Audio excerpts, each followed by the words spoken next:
Hello and welcome to the SuperShow podcast. Jamie can't believe his eyes because there's no Jonesy with us today. Oh R.I.P. God, to the heaven help woman he us. used to be. Yeah, exactly.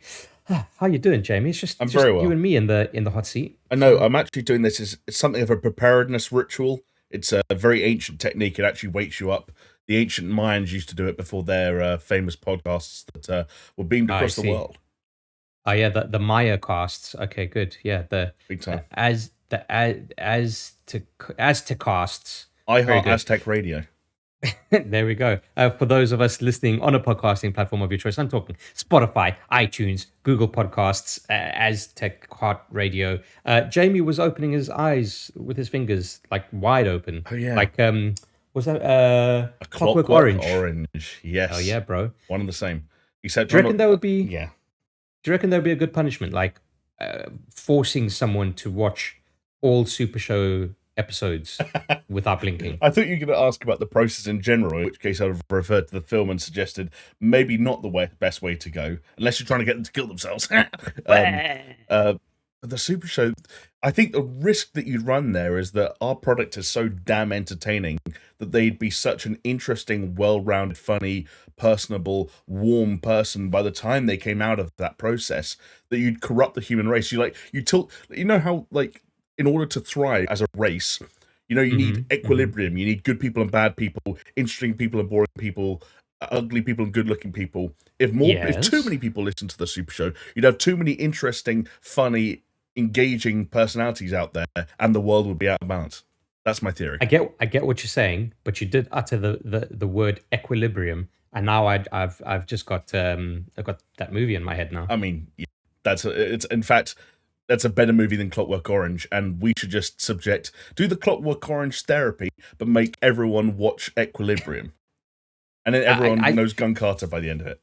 Mate, you know what? I reckon not enough people know about equilibrium. If you do know a lot about equilibrium, drop a comment down below and let us know what your favorite scene is in that film. For me, it was all of it. Mm. So Yeah. I like that. I tell you what, I do actually have an answer for it. I like the one extended sort of like corridor shootout, or at least the shootout that ends in a corridor, where yeah. he's got these. For anyone that hasn't seen the film, he's got these additional magazines for his guns that essentially have like a sphere on the bottom, like a ball at the bottom of them. Oh yeah, that So was he sick. throws them down a corridor, and because of the way the weighting of the ball is balanced, the magazines stick directly upwards. So when he's halfway through his fight, he can reload by using the magazines that he's like left on the ground waiting for him. Very cool. That was pretty sick. I think if I had to choose one, it would probably be. I'm a bit sketchy on the specifics. It's been a while since I watched that movie, so I got to watch it again. Mm. But I believe it's like an underground scene with a bunch of people in motorbike helmets, and it's very darkly lit. And then whenever they do shooting from the guns, it's like a strobe effect, Right, and just yes. that whole thing was just so fucking cool, In man. fact, you just made me realize that the Batman stole that effect when he used that. Yeah, yeah, Yeah, the Batman. Funnily enough, yeah, the Robert Pattinson Batman. yeah. It was cool in And that as well. Christian Bale's kind of he's ahead of his time, Everything ahead of goes the full curve. circle. Yeah. You know what else goes full circle? Us being a gaming podcast that starts off without people knowing that we're a gaming podcast. Jamie, did you know we're a gaming podcast? I'd heard rumors.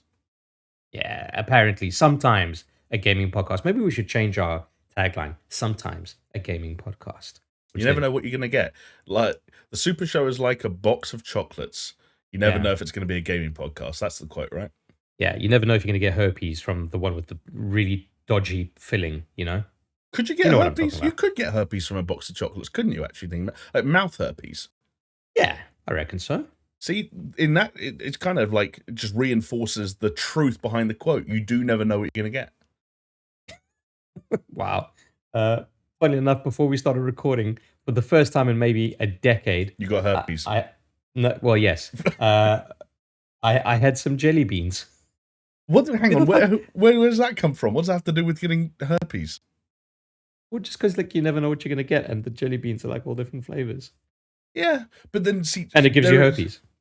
Okay, And one of them, that makes sense. tastes like cum. I thought you were going to go down some horrific tangent about like what your genital area looks like when your herpes flares up, and how that reminded you of jelly beans Jelly or something beans, weird like Jesus. that. I don't know. Can you imagine? No, it's not that bad. Although my testicles are constantly inflamed, but that's a story for another day.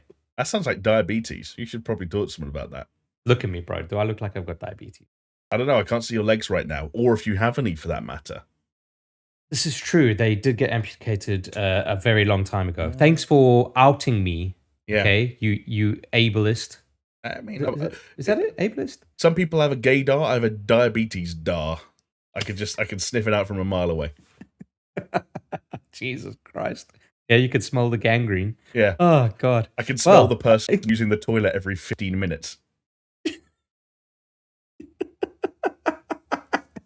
Jesus, I don't know how to recover from. You've killed me now. Sorry. Oh, fantastic. Great. Okay, well, hey, if you're not listening on a podcast platform of your choice, then maybe you're watching on YouTube, where you can see our lovely faces and, try and ascertain whether my legs have been amputated or not. Who knows? It's a luck of the draw, really. Think about it this way. Of all the times, especially if you followed us from all-time gaming days, how many times have you seen my legs? Such a good point. Think about it. Such a good point. Yeah, I can think of maybe 2 instances that they would have seen my legs. Yeah. Plus, with the power of visual effect these days, you're a bit of an After Effects whiz. There's no telling what kind of trickery you could have pulled when it comes to the times we have supposedly seen your legs. Yeah, it was literally just cotton wool stuffed in an empty pair of trousers. I like the idea that like you got actually, rather than just your legs getting amputated, you got amputated at like the waist or something like that. So you're basically just a torso with arms and a head. But every time you had to make a full screen appearance on like Autumn Gaming or something like that, you would go on Steph's shoulders and wear a really long overcoat, like one of those. Why Steph?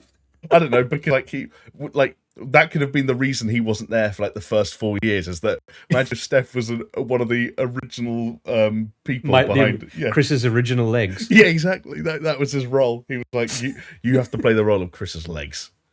I love it. I fucking love it, man. Like in the Fallout video, that's where you wore that overcoat. It's actually just hiding the fact that you're exactly. And then we just did After Effects to give me extra arms. So that's all it is. Anytime you saw my legs was After Effects. Composited Jonesy's legs, which by the way are very muscular. So see, again, another trick of the trade. Jonesy just wears tight trousers. He knows it, you know it, we all know it. It's true. Again, this derailment is going too far. Jamie, we've got a great podcast ahead of us. If you haven't kind of like ascertained, because we had an astronomical start anyway. We've been 8 minutes into the recording and not an utterance of any games to be played. So, do you think we can push it to 10? I think we possibly could. We could talk about Equilibrium more. Could. We could talk about our favourite scenes. Now it's time to hear our second favourite scenes. Who's your favourite movie diabetic? Get in the comments. Have you ever seen the trailer for Equilibrium, by the way? That I haven't, no. Do not watch the trailer if you have not watched the film. Not because it's a spoiler or anything, but because it is the dumbest fucking trailer. It's almost like it's one of these like classical Hollywood tropes from that time, where it's like, the voiceover guy. I can't remember if it was the voiceover guy or if it was just text on screen. But it was basically like in a world where people are not allowed to feel. Right. Because actually the premise of what Equilibrium is actually fucking stupid. Yeah. In fact, you doing that reminded me of like the fake trailers that play at the beginning of Tropic Thunder. It was that kind of like how all those voiceovers are ridiculously dumb. But you also stumbled upon something else that it's interesting. I was listening to, this is gaming tangential. I'm going to say the word video game so it counts. I was listening to a gaming podcast earlier, and they were talking about video game preservation, and they had someone on there who runs, I think they're some part of like a video game museum and a video like. You were listening to that Jeff Gerstmann one. I was, yeah. So it was the Min-Max podcast that had Jeff Gerstmann on it, and it had a girl called Kelsey who, has a major role to play in some kind of game preservation societies and whatnot in the States. And she was talking about video game preservation in this day and age and what people can do, because someone wrote in being like, should I be buying boxed copies of games? And she said, in some respects, no. Like, there's no individual onus on any one of us to help preserve games, and you buying an extra physical copy of Days Gone from your local retailer isn't going to stop Days Gone. Like, Days Gone. No, but do you know what I mean when I say, like, the risk at the moment isn't that Days Gone is going to disappear, and even though we're threatened by things like the Nintendo eShop shutdowns and PlayStation Network store shutdowns, like. Yeah. Games don't always just go away, and there's probably some random game from the 80s on some random console that you could play or emulate in some way, shape, or form. And what she ended up saying was that the part of the industry that she's most keen to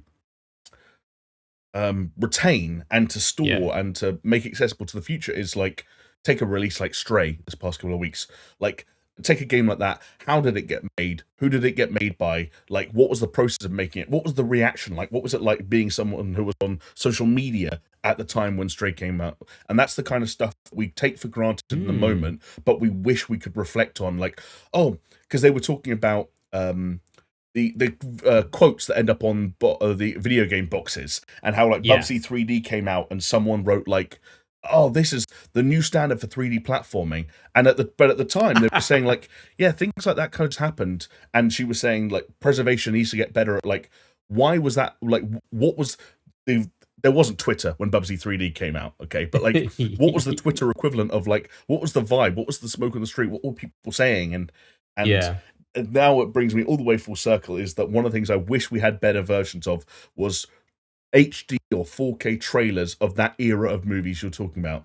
Like, especially those late 90s, early 2000s, like, everyone's going to make their Matrix rip-off action movies. It depresses me when I go on YouTube, it's like a 360p trailer. I just spoke for a really long time. And half of that was me recapping another podcast. So, sorry, Chris. That was, like, probably the dumbest fucking series of thoughts I've spewed. But there you go. I think it's interesting because, like, you're right. Like, some of that does get preserved in a way. Like, we all know the story of E.T. on the Atari and how it almost killed the gaming industry. Like, that was a big fucking deal, and we kind of know the ins and outs there. Like, it's ad nauseum at this point.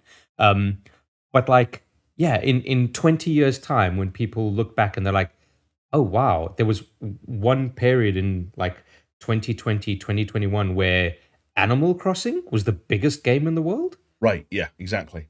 And, like, how did that go down? And like major Hollywood celebrities went on Twitter to ask to go to other people's Animal Crossing worlds for their turnip prices. Like, can we capture moments in time like that in a way that, like, actually that is a part of video game preservation that it's easy to forget, but it's kind of relevant. Nice. It is kind of relevant. But you know what, Jamie? We're not going to look to the past, okay? Because I don't know if you know this, but we are predominantly a future-looking podcast. Mm-hmm. It's seldom that we look backwards. We're always looking forwards. And in fact, we're ahead of the curve, baby. Because while loads of people will be talking about, or would have talked about it already, Grand Theft Auto 6 info drop, we're only going to get around to it now. So, this is how we do it. We are so ahead in the future that we report on our news in the future from the point that it was released. That makes sense? No, but continue. Thanks. But yeah, we got okay. Would you classify this as confirmed rumors before I continue? Because it's not a rumor, it's an info drop, but then again, it hasn't been confirmed. So I think you're right to classify them as confirmed rumors, because they still come from that same school of thought as all the other confirmed rumors we discussed in the past. This is a journalist saying, hey, here's what I've heard anecdotally, albeit the journalist in this case being Jason Schreier, and what he's heard being based off 20 reports from Rockstar employees, past and present, which gives him a hell of a lot of room for corroboration and incredibly unlikely to intentionally or knowingly misreport. Yeah, and that's actually the reason why Alex Jones isn't here with us today, because he sharpened a spear and he's hunting Jason Schreier down. We tried to talk him out of it. He did promise that he wasn't going to hurt him, just going to, prod him a bit, and we'll see how it goes. Yeah, we'll get a report on it next week. Yeah. From Jason Schreier, exactly. not from Jonesy. It's like, I can corroborate that Yeah. Alex Jones tried to kill me. Not that Alex Jones, this Alex Jones. It'll be a classic Dryer bomb where he'll have a really boring topic or like an otherwise non-gamer friendly topic he wants to talk about, and he'll just randomly slip a massive bit of information there so that the story goes viral and everyone reads it anyway. Yeah, perfect. But yes, our good old dear friend Jason Schreier, who doesn't know we exist, even though we've sent him numerous bouquets of flowers. It's rude, if anything. But hey, you know what? He still covers the gaming news. We cover the gaming news. It's effectively like we're colleagues. So, we'll take it. But yeah, he released an article on Bloomberg about Rockstar and the change in the company's culture and what it might mean for the future of Grand Theft Auto. Yeah. Interested, Jamie? I'm very Want to interested. get into it? You want to unpack the box that Schreier has created? Where do you want to start? Do you want to start with the capital G gamer kind of headline takeaways from a GTA 6 perspective, or do you want to dig a little bit into the cultural shifting that might be going on? Let's always start with the capital G gamer stuff, because people are pissed, Jamie, for some God knows reason. And I say people, okay? Yeah. It's more like the troglodytes at this point. So GTA 6 will reportedly take place in an area based on Miami, which we have long speculated, right? We've been like, hey, Vice City, Vice City. Now, maybe it's not going to be called Vice City, but I hear based on Miami, they've got a Miami-based setting in the GTA universe. So, okay, let's call a fucking spade here. But it will reportedly feature a playable female character as part of a duo, apparently, confirmed rumor, where you could either play, or you will be playing as this female character and a male character in a Bonnie and Clyde-esque escapade. And people are up in arms like, what do you mean I'm going to play as a female Latina character? Like, get over yourselves. Do you know what? I haven't seen as much of that as I thought I would, is what I'd say. And I've seen a bit of it because I don't know. It's just kind of like... The bit of it that I have seen, and this is what's funny, is people who are clearly so aware and so concerned that they're going to be made out to be misogynistic or sexist by making that claim, or saying that they don't want a female protagonist or they don't want to play as a female, that they're going so far above and beyond to try and justify their shitty take. Dan Houser said in 2012 interview that masculinity is a core part of the Grand Theft Auto form, and it's like, brother, just chill. If Red Dead Redemption 2 and Sadie Adler taught us anything, it's like there's never been a shortage of likable, strong female characters in Rockstar casts in the past. They've just never been protagonists, and it's a good time for that to change. Yeah, and you can think that like with the love and care that they give to their actual protagonists, that they could flesh out a very interesting, maybe genre-defining female character. But I think it's quite cool. Like the news of this, I think, for majority of people is probably welcome. Like especially after GTA 5 was like, okay, you've got these three main protagonists. Like, what does that mean for GTA 6? Is it going to be another 3? Is it going to be 4? Blah blah blah. It's like paring it back down, saying, hey, 2. But kind of like attaching it to this really interesting interplay of like a Bonnie and Clyde kind of thing. But it's funny, before we started recording this podcast, I was thinking about it, and like Bonnie and Clyde is such like a trope at this stage, right? Like, oh, the male and female like criminals on the run, and they love each other and they'll do anything for each other, and they go down in a blaze of glory kind of thing, right? Sure. But I thought to myself, that's such an old fucking tried, like a tired comparison. So do you have any modern examples of something that this could relate to? I've got one that I think go for it. Baby Driver. It was kind of in my head as well. John Hamm. Yeah, John Hamm's character and whatever the lady's name was. Yeah, I forget her name. But they had a really cool dynamic, and especially like John Hamm's character, where he goes from, he's just like a cool character and very chill and kind of like looks out for dudes. And by the end of it, he's just like this absolute fucking psychopath. It's amazing. Yeah. And if they base it even like an iota on something like that, that'd be fucking amazing. Sure. Like it's not a recent example, but you're talking about like a male female kind of double act couple romantic elements involved that end up going fucking psycho. A bit of natural born killers wouldn't go amiss in a Rockstar story. Maybe Yeah, not that intense, maybe not quite that crazy. But like, all we're saying is, you've heard it here first, okay? Woody Harrelson is in GTA 6. yes, and Robert Downey Jr. is going to play like an Australian cameraman who comes in to do a documentary about them in the final third or whatever. I can barely remember that fucking movie, but That movie was strange, man. I don't fucking remember. I remember watching it in my bedroom as like a teenager, like a young teenager. I'm not that old, but on one of these little like TV units that was like, I don't know, a 13-inch CRT screen that had like a little VHS attached to it. mhm. You know, one of those jobs. It's Yeah. quality. Next to my Mega Drive. You know, God, old school. I used to play the X-Men animated series game on Mega Drive, and Yeah. because my TV had the VCR like attached to it, you could record whatever was showing on the VCR. So you just used to record my gameplay. I was basically a Twitch streamer to an audience of Big myself. time. Oh, I wish I'd been there on the day where your parents decide to rewatch their wedding tape, and it's just you playing the X-Men game, whatever it was. One Yeah. thing. But yeah, that's not the only kind of like little tidbits from this report, okay? But if we kind of let's go into the Rockstar side of things, Yeah, and then sure. how they might potentially relate to each other, and then maybe we could get a little bit of an insight from someone who's not actually on the podcast, just as a hint, as a little tease. Oh, like maybe we can pull a quote from a Maybe. friend who can join us tonight. Maybe Okay. that would be his punishment for trying to hunt down Jason Schreier. But yeah, in that Bloomberg report, it was claimed that development began sometime in 2014 and is at least 2 years away, which kind of tracks with what everyone expects and kind of understands. Maybe the 2014 thing is a little bit. That still fucking tracks.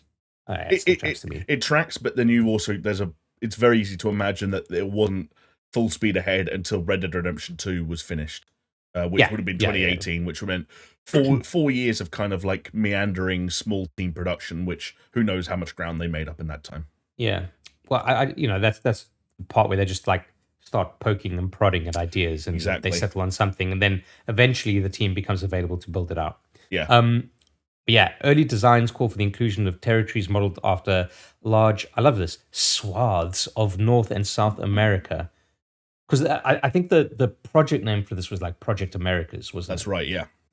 Yeah. So the company reeled in those ambitions and cut the main map down to a fictional version of Miami and its surrounding areas. So, you know, Which I like. Yeah, yeah, sorry. sorry. That's I was going to say that immediately screams to me essentially what GTA 5 is, which GTA 5 was like, yes, obviously this is our LA adjacent city, but what we're going to do is we're going to take Los Santos, which was itself one of the three cities in the original San Andreas for PS2, and want to expand on that and blow everything out in a massive way. You can very easily, fundamentally, see them doing something similar with Vice City, but yet blow Yeah. it up on like a county or a state level. It's interesting, and I'm not surprised that it's been cut down to that fact, because a lot of the reading around what Jason Schreier's written himself, but also what it seems like Jason Schreier's interpreting from what Rockstar employees are saying, is that this isn't going to be a massive game, like in terms of square mileage. That's never been the vibe I've got from this project. Yeah. I don't think that's the point. Yeah. And I think it could potentially do stuff like what Red Dead Redemption 2 did, right? Like I could totally see them having segments where it just quote unquote cuts to Cuba or something like that, right? Sure. I mean, Red Dead Redemption 2 had the whole thing. Again, this is minor spoilers at this stage, but of course, has the entirety of the Red Dead Redemption 1 map in the game and does nearly nothing with it through the actual story. The implication being, like, hey, could Red Dead Online stuff happen there? Which, hey, go figure, it does. I'm sure there's very similar things being thought about with GTA Online, and also that will supplement one of the other things we're going to talk about, which is sort of the perhaps post-release life of GTA 6. Yeah, so the post-release life of GTA 6 is a really good point, because and this was something that I thought sounded really cool. but we do need to temper our expectations here. Okay, so just to go into it, the single player map, quote unquote, will be updated over time, adding new missions and cities on a regular basis, which the leadership at Rockstar hopes will lead to less crunch during the game's final months. Now, that's fair enough. Okay.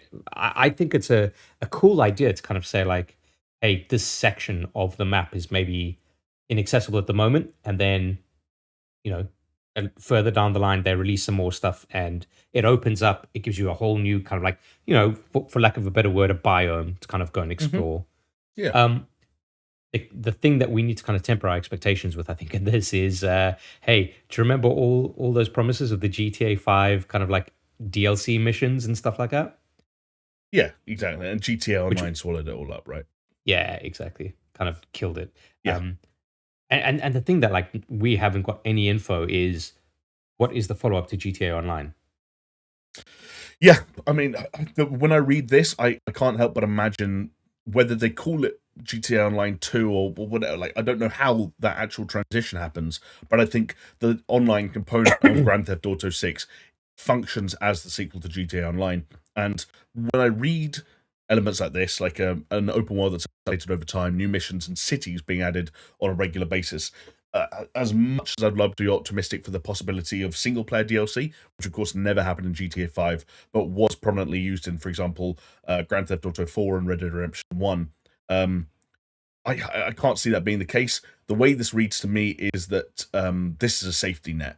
I think one thing that happened to GTA 5, or rather GTA Online, that they have actually rode the wave of pretty nicely compared to other titles like Warzone is one that comes to mind. Is that Roblox?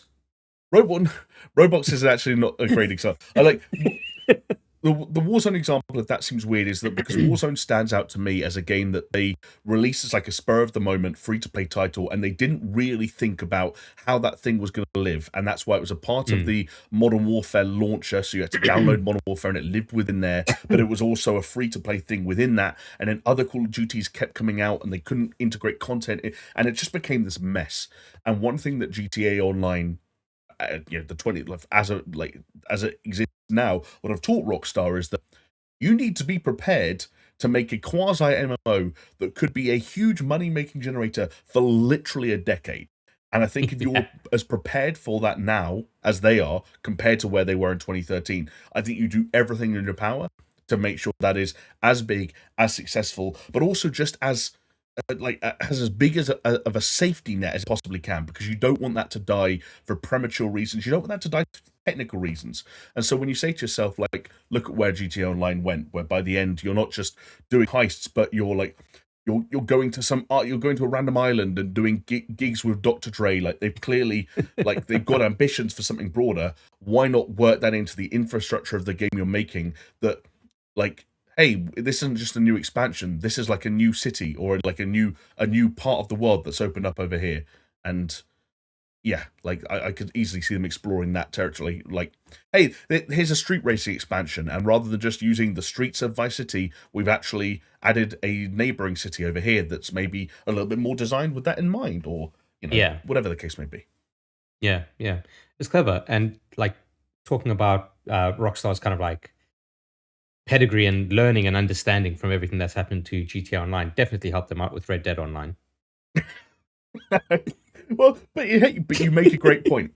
Like, Red Dead Online will be a red flag to them, as though, and they'll look at that and say, if GTA Online 2, whatever it's called, dies in 4 years or less than 4 years, a la Red Dead, we have royally fucked up by way of leaving hundreds of millions, potentially even billions of dollars on the table, and they don't want that. Yeah, to be fair, I doubt that would be the case. I think maybe Red Dead Online was a little bit of an experiment in itself in terms of how to do an online thing that doesn't just mimic GTA Online just with cowboys, totally. Right? Yeah, but yeah, not encouraging. But I think GTA is Rockstar's money spinner. Like, everything else is just cherry on top. So Red Dead Redemption 2, cherry on top, like all of that stuff. So they're going to make sure or do their damn best to not stuff it up. Now, as part of all of these game leaks, Jamie, we also got a little bit of insight into the changes in the studio itself. Yeah. So um, new management, potential new leadership, a lot of people being ousted as kind of like, shall we say, bad eggs. Yeah. A lot of focus on like equality, etc. All things that like you hear them, you read them, you're like, yes, this is amazing, this is perfect. Why is it only happening now? But it's happening. Fine, give them credit for that at least. Um, what it does mean is, especially when it comes to crunch, and they really, really seem to be making a concerted effort to minimize crunch as much as possible. Well, practically eliminate it, right? I think is their goal. Mm. Now, that would obviously put an impact on any kind of release. Yeah. Well, arguably already has, right?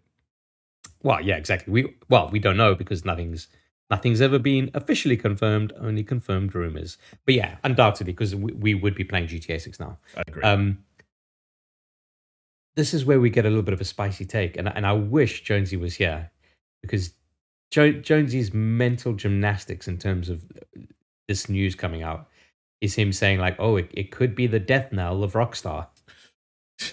I think, yes, I agree. When Jonesy goes to that degree and takes it as far as that point will go, and talks about GTA 6 being the death knell for Rockstar, I think it's maybe taken a little bit too far. But there are still interesting thoughts and ideas in what Jonesy's trying to say. Which at this point, should I say, should we would it be fair to read what he wrote, or should we just give an idea to the folks at home of what Jonesy?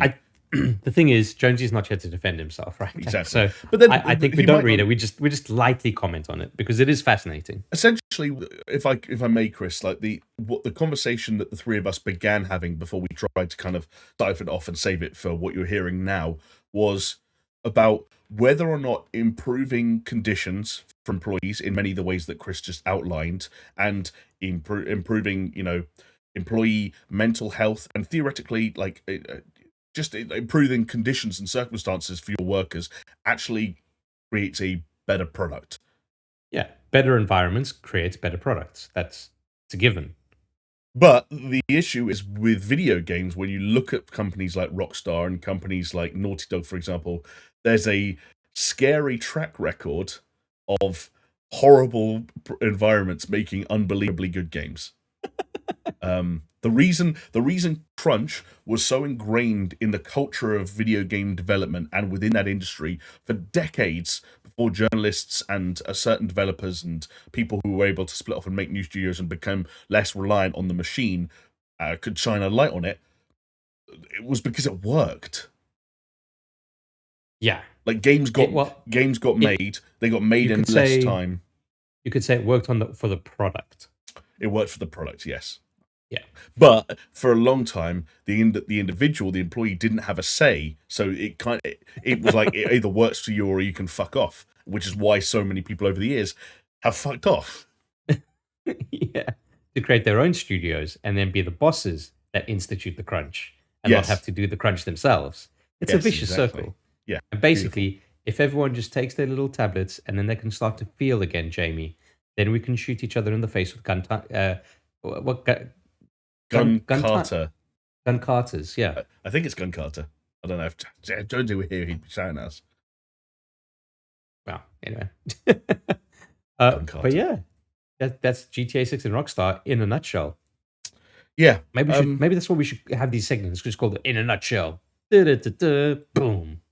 Yeah.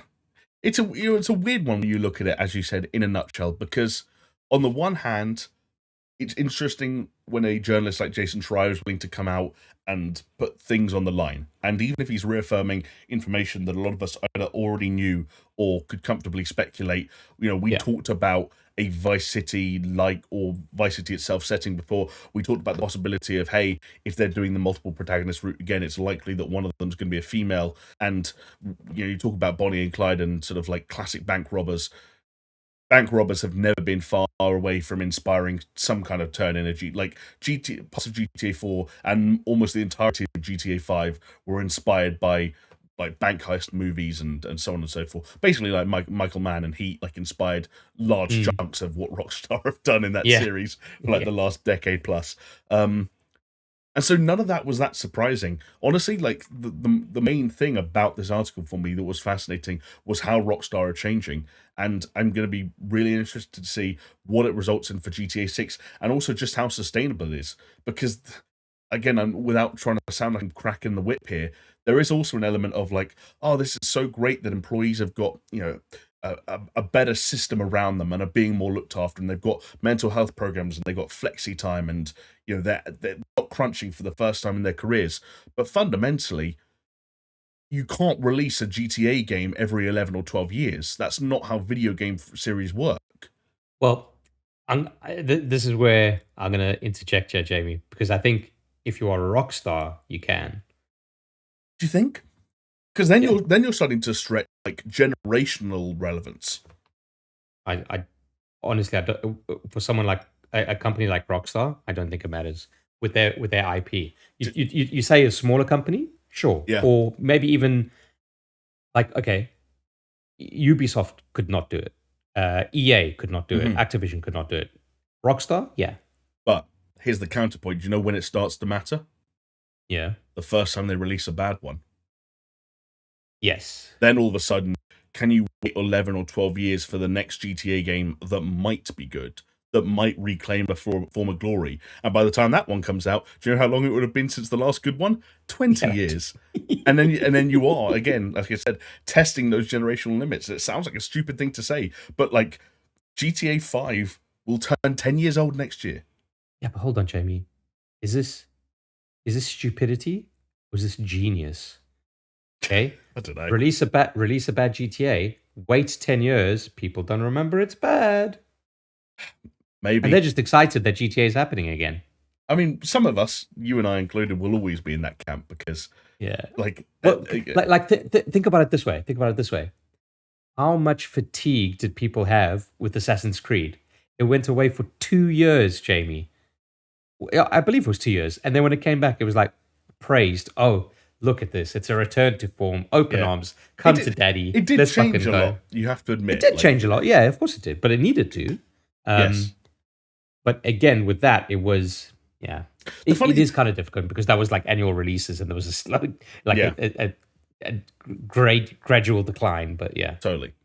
And the one thing I will just say, and again, this is kind of tangential, I apologize, but it's a funny point that you just made there about Assassin's Creed taking 2 years off and coming back and being different because it needed to be different. The thing is, the way I feel about Rockstar games and the like, you look at their premium open world titles, the last of which was Red Dead Redemption 2, I still identify Rockstar based off their exploits in Red Dead Redemption 2 as a studio that don't need to change anything yet. And I think, like, whether I'm looking at the previews for the Saints Row game that's launching next month, of which, all the major, outlets ran their previews this week, or whether I was where's our preview? It's being edited. I don't. Oh yeah. We sent it to an editor we hired on Fiverr, and he's been messing us around, and like it's coming together. Don't worry. Or on the flip side, playing a first-person, admittedly, open-world action-adventure game that came out earlier this year that I'll talk about in my catch-up section. Like, unanimously, what I feel like with those two products as an example is that if Rockstar just made another Red Dead Redemption 2 style open world, it would still be overwhelmingly better than the majority of open world games that are coming out now 4 years later. So there is a funny element here with like how much they push themselves to reinvent the wheel and to make something completely different when so many major publishers still haven't caught up with where they were with Red Dead 2. That's why it's funny to me. I do agree with you. I'm kind of in this weird position because obviously I didn't necessarily enjoy Red Dead 2 all that much.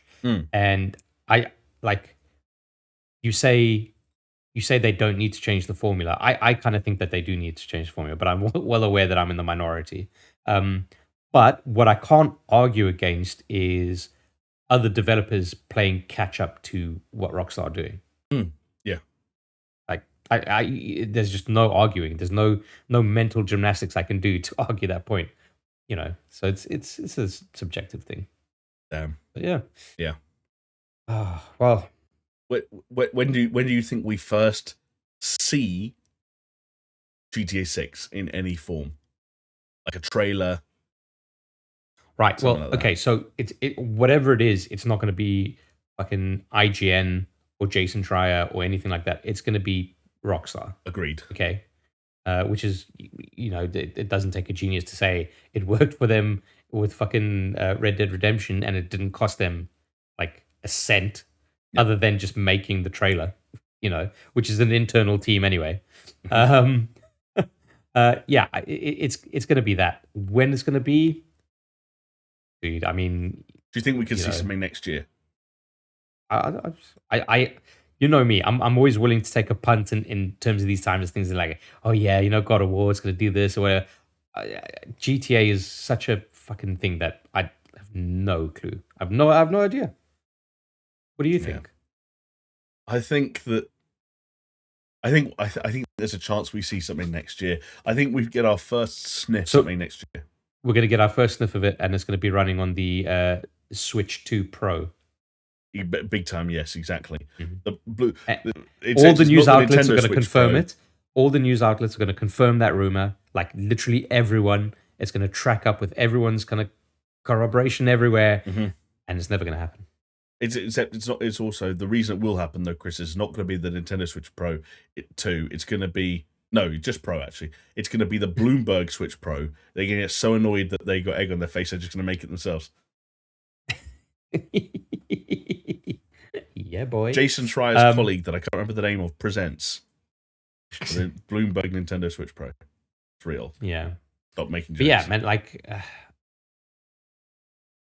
it's just because like it is such a tight ship at Rockstar. Yeah. No, you're like right. the thing is like how many leaks and rumors go through that are just like people just cloud chasing. Like the overwhelming majority of them. Yeah, exactly. I'm not saying like Jason Schreier is an example, but like there are so many, and it's such an easy slippery slope to kind of get suckered into all of that. But you just look at Red Dead Redemption 2, and it's like, when did we have sniffs of that? It's when Rockstar fucking actually told us. Yes, literally, yeah. No way to tell. And even then, I remember not even really knowing like what it was up until I remember being convinced that it was going to be called Red Dead Revenge or Red Dead Retribution or something like that. Yeah, it's still fucking odd. Red Dead Redemption 2 as the prequel. It is odd. I still think the best move they made though was changing that 2 to Roman numerals because it's so much cleaner. There was a point in time where that was just a regular number 2, and I was like, they have lost their minds. What is wrong with this woman? Jamie saw that logo and he says, you know what? This Rockstar's they're going the route of Ubisoft with Assassin's Creed. They need to change. Yep. I'm done bad outside and I'm out. That's what I said when I saw that. Well, Jamie, you know what? Changing a numeric 2 to a Roman numeral 2 is quite interesting. Because for Roman numeral $2, you can get access to our Discord server by supporting our Patreon. No? Shocking. You don't like that segue? Outrageous. It's the best I've got, man. Come on. It's just you and me on a very lonely Thursday night. So we're gonna have to roll with it. We've got nothing better. Yeah, I've put it out there. There's no retracting it. We don't. We do Dogma 95, Cinema Verite. Okay, fucking podcasting. Once we hit record, that's what you get. Does this podcast qualify for the Dogma 95? It might do, actually. No, it doesn't, because I'm using an artificial light. I see. Oh, well, technically, I'm using artificial light because of the screens, but otherwise, I'm not like. Never mind. But yeah, for as little as $2, you can support our show, the Super Show, at patreon.com/Super Show. $5 gets you access to a whole bunch of Patreon exclusive podcasts. Early access when we actually get off our asses and do stuff. Some stuff from the ATG archive, some fun things, and most recently, our first Super Show plays, which is only going to be on Patreon, for The Quarry, where we played the first 3 hours. We need to get, Jamie, we've got to get back together and record the next episode of that. We can't have it like months apart. It would be ridiculous. I mean, it is going to be a month apart from this point, but we just need to strive to be better. But there are a bunch of people that have been supporting us, and the reason they do it is because they believe in the Super Show dream, okay? They want to keep these artificial lights on. They want to keep this shitty webcam rolling and my nice shiny new microphone going as well. And I am, of course, talking about Aaron Cameron, Athletic Gravy, Bill Caesar, Brimstone, Cole K, I Snort Rock Salt, Jesper Camdal Nielsen, Leo Merger, Mindful Pig, Mr. Anthropic, Nathan Piers, Neil Dugeld's Dream of Prosthetic Moustaches, Daniel, Pastors Guild, Scary Omen, and of course, the big boys, the guys that we pretty much owe it all to at this stage. Brett Z, aka Shellshock, Doppler, Geometric Potter, Hacksaw Book Read, Manuel, Donut County Stan Guerrero, and Peaswad, the one and only. Some say the number one medic in Battlefield 5 in the US. Yes, although he has now switched over to being a full-time Vampire Survivors professional, so he's gonna be I up need those to jump back on that game. I need to jump back on that game, Jamie. Like, so much updates have happened since I've last played. I do and I don't. It is at the moment kind of testing the limits to which, like, I want to go back to a game every month because another minor tweak has been made, and that maybe But that's you see, not a minor tweak, but yeah. I haven't played it in like what, 5 months maybe? No, 4 months. There's tons of stuff that I'm missing out on, and I just miss it. It's the fun time sink. It's a nice thing to have in the background. It would be a good Steam Deck game, from what I gather. Is that a hint? Not for me, it's not. I don't have enough money for that to have been a hint. Yeah, Jesus. But yeah, speaking of our patrons, Jamie, first of all, thank you, one and all, to the patrons for keeping the Super Show dream alive. And if you want to help keep the dream alive, then head on over to patreon.com/Super Show and show your support. One person who did show their support, which I did mention their name earlier, which is Bill Caesar. And guess what? He's got comment of the week, Jamie. You ready to hear it? Oh yeah, let's do it. Oh yeah. Well, warm your butt cheeks because here we go. Bill Caesar says, for the $600 tier, do you supply the brisket? Question mark. This is obviously referring to the $600 tier that we've got on our Patreon as a bit of a joke, but also as like, hey, you're a sheikh of an Arabic country in the, just send us some money. Because oil. Yeah. But yeah, we were kind of saying that, like, hey, the $600 tier, Jonesy will come to your house if you live in the UK and cook you a brisket. And yes, I can confirm the brisket will be supplied, and all three of us will come up. We got to change it if we want to go international. If it's just Jonesy, if it's just Jonesy and a brisket, it'll be 6,000. If you want all three of us, probably looking at like 16,000 or something. I don't know. It depends where in the world you are and what kind of flights we want to buy ourselves. Yeah, I hear business class is very enjoyable. But then Bill Caesar does go on to say that he is loving Stray, and his kids do too. But I think my kids would enjoy it more if it had a free roam or something like that, as my kids get frustrated by the Zerks and the missions. They just like going around and scratching shit. I mean, that's what kids do, right? He does go on to say they're a little annoyed that they can't catch mice like their cat does. I think they missed a trick there, to be honest. True, actually. There is no mice catching to be seen in Stray. You should be able to catch the mouse, kill the mouse, and present it to the robots as like a gift. You can do that thing where you kind of like hold stuff in your mouth and then kind of like very loosely drop it as though you're presenting it to someone as a gift, in spite of the fact that there's probably just a battery or a piece of scrap metal in that game. Yeah. But yeah, so you were playing Stray last week, Jamie. How was that going? It's going well. I finished it. Obviously, as has been pretty well documented across the internet, it's not the longest of games. In fact, it's got a trophy, which I have decided not to go for just yet, for completing the game in less than 2 hours, which... 2 hours, Jesus. Yeah, okay. And don't get me wrong, you have to intentionally do that. No one's going to accidentally get that trophy. Because my first playthrough, I think, was about 5 hours long. Yeah, okay. And I did a fair amount of stuff along the side, which is actually one of the things I was wondering with Bill's comment, because it never goes open world, but there are hubs that you get to. There's two particular hubs that are noteworthy where things open up. There are lots of NPCs that you can go and talk to. even if most of them just kind of have like a line or two of dialogue they give you. But there are one of them is a slightly more it's kind of like a shopping district, a bit more like not like sleazy, but there are bars and different shops you can go into. The other one's a little bit more residential in nature as opposed to commercial. But they're always fun to run around in, and they do a pretty good job. I think I mentioned this last week of designing a lot of those hub worlds on kind of the ground level and also the rooftop level, and obviously being able to traverse that stuff as a cat means you can kind of get to see both perspectives. And it's interesting to see those little hubs from both viewpoints and both perspectives. Are you able to do cat parkour? Not as such. I mean, the cat and Stray can jump very quickly, and if you're in a position where you can chain jumps together, and you can actually hold down X on the PlayStation 5 and essentially not have to keep mashing jump, and the cat will take the logical next leap, but it's not really parkour. It's kind of like shitty parkour. Maybe that's for Stray 2. Straya. Stray core. Just trying to par Stray. Par No, Metal Gear Stray. I mean, now we're talking. Hell yeah.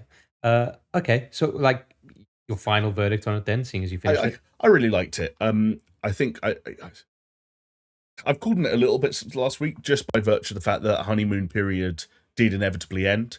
And I think the more time you spend with that game, the more presented you are with some of its perhaps mechanical shortcomings and mechanical inadequacies. The fact that it's like effectively an indie, right? Yeah, and like that traversal system, I really enjoyed it in my first couple of hours because I thought it was very befitting of the style of game they're making, and I liked the way it almost forced you to consider how you were going to traverse the environment as though you were a cat. I think was what I kept saying last week, as that sounds. But there are definitely points. The more that kind of the facade falls, and the more you begin to play it as a video game, the more it's like, oh, that wasn't the jump I was trying to make, or oh, actually, I'm trying to go back down to the street level, and the fact that I can't just jump and I need to kind of line it up and find a little X prompt somewhere in the environment that may not be popping for some reason. Those little things become minor annoyances. Some of the sequences that Bill was actually talking about in his comment involving the Zerks and some other sort of like stealth sequences that aren't quite insta-fail, but essentially feature a form of enemy that can instantly lock onto you and fire a kind of like a dart that essentially kills you in one shot. Means that it occasionally feels like an insta-fail stealth section.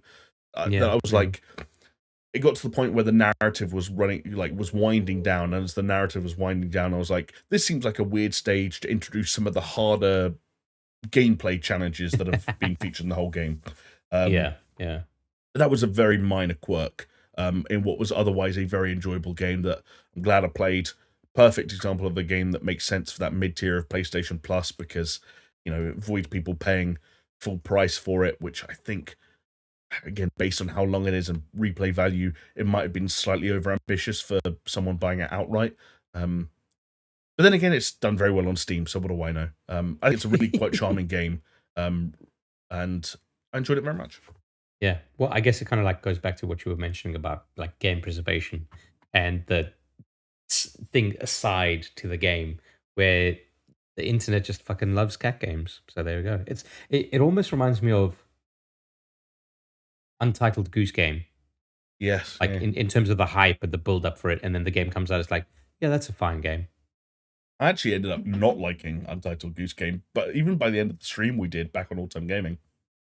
Yeah. Yeah, I thought it was a bit frustrating in that I didn't think it had enough ideas to sustain the length of the game.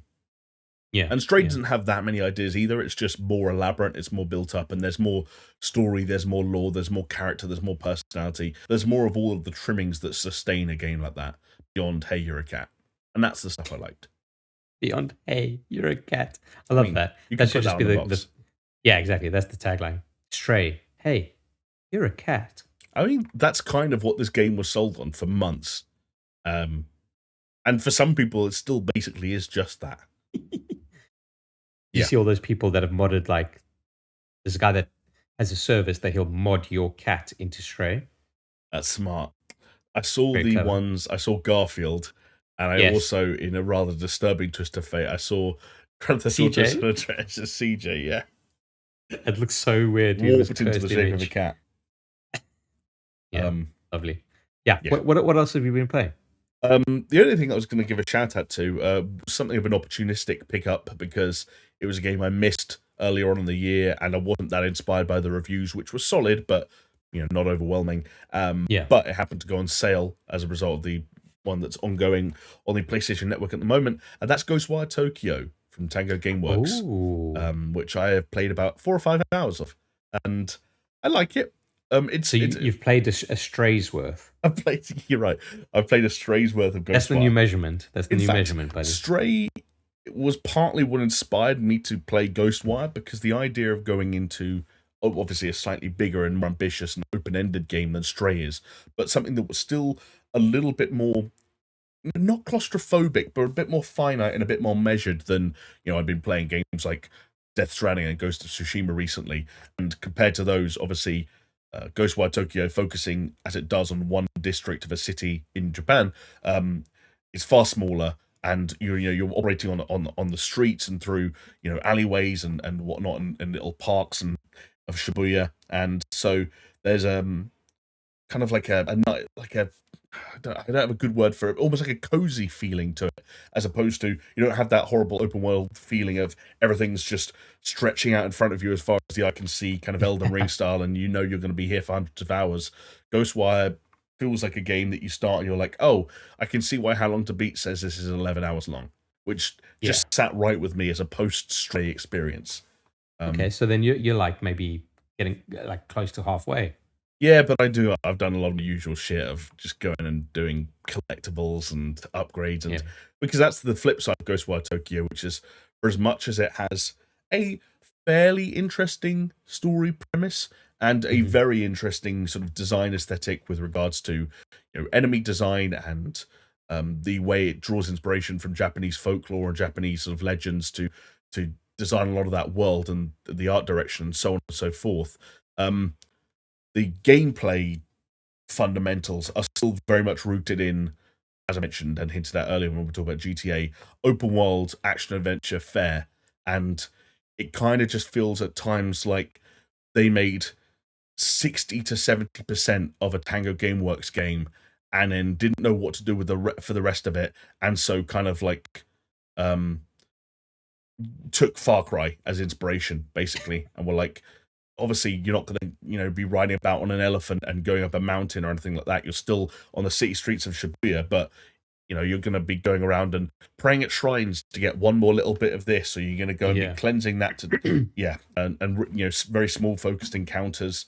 But again, it's the proximity of everything. Like, this isn't a game where you come across a bandit camp and you have to kill 12 people and then you'll have finished it. Like, there's not enough room in the city streets for that. So they do still have to think of an interesting twist on everything, but it is still a little bit too grounded in what is increasingly feeling like old open world game design. Yeah, okay. Yeah. Having said all that, what's your takeaway? That it's made a good first impression on me, but I think it's going to struggle to get out of that 7 or 8 out of 10 region, where I think the combat is different and it feels really nice. There's a nice weight to it. I think the DualSense implementation on the PlayStation 5 is really nicely done. Visuals are, again, solid in some respects. Like, I like the elemental effects and the particle effects and all the alpha effects that are basically happen during combat. Enemy design is on point. And again, like the way the overall art direction has been inspired by those sort of those elements of Japanese folklore is really quite unique. And you're playing the game and realizing you're seeing things or experiencing things that, like, you've never seen presented in a game that way before. And that's always really interesting. And then 10 minutes later, you realize it's almost like a one-to-one analog of an element or a design choice that existed in something else. And so it's kind of like, it's a big time rough with the smooth kind of experience for me thus far, that I think is going to see it nestle in that 7 out of 10, ultimately quite, not bland, but still frustratingly forgettable region. Like the most memorable forgettable game I'll play this year, I'm sure, in likelihood. Yeah, like I wonder if this time next year, you'll think to yourself, like, rose tinted. This seems like a rose tinted glasses kind of game, where Yeah, you look back on it, and you're like, actually, that was pretty good. I enjoyed that, but you can't really sure. nail down why. I think that still exists now. Like, I think there's going to be a group of people out there who say the words Ghostwire Tokyo, and they're like, "Oh yeah, that game that did come out this year. That blah blah blah blah blah," and like remember it in this sort of like way where they've already forgotten about it. But then if you showed them some footage and they're like, "Oh yeah, shit, this is the game where the bad guy has that Hanya mask on, and you're doing the cool hand gestures to fire these beams out, and then a headless schoolgirl runs towards you, or a Japanese businessman that looks like Slender Man with an umbrella." Like, I remember all these visuals. I remember this from E3s. Like, I remember something so stark and striking about everything, but the game was just like, Yeah. uh, Yeah. Is it enough to kind of push you to the end, though? I mean, it's an easy thing for you to say because you just finish anything. That's not You're not necessarily picky. true. You're not picky. You're not a bit of a whore. I'm not super picky, and knowing something's only 11 hours long, if I mainline the story, obviously helps. Like, put it this way, Chris, with the way things are going at the moment, I could wake up on a Saturday morning and just think to myself, yeah, fuck it, I'll complete Ghostwire. And if I wanted to, I'd just sit there and do it. Like, and The maybe I will, maybe luxuries, I won't. Jamie. The That's the thing, luxuries that you have. I don't have a kid that's going to come into the room and be like, you need to feed me. That's how this works. Yeah. Anyway, exactly. yes. The only other thing I've played, Chris, is actually something that we have not just both played, but both played together, as a matter of fact, Yeah, right? I know. It's funny.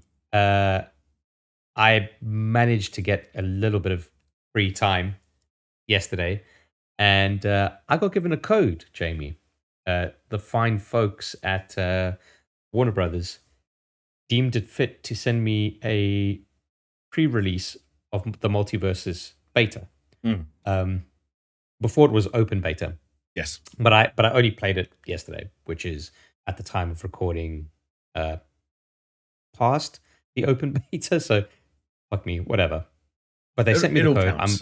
Yeah, exactly. They sent me the code to something that I could have gotten for free, but I am eternally grateful because hey, it's nice. It's nice when people give you stuff. But because it's free, you managed to jump on, and on a whim, I was like, I'm just going to check this out because it looks cool. Jamie Jonesy, who's available? Do you want to jump on? Jonesy wasn't because he was busy sharpening his pike. But you were, and we managed to get on and play Multiversus, which is Warner Brothers brawler a la Smash Bros. And I got to say, Jamie, and it's funny because I thought this would be the case when it first came out, and if you go back to the podcast where we first mentioned it, I quite like Multiversus. Yeah. I think it does a really decent job for what it is. I don't think it's trying to be anything beyond what it's setting out to do. I just think it's fun. Yeah, I agree with you. But then again, I'm a Smash fan. You not so much. So it's interesting to kind of get your take. I think.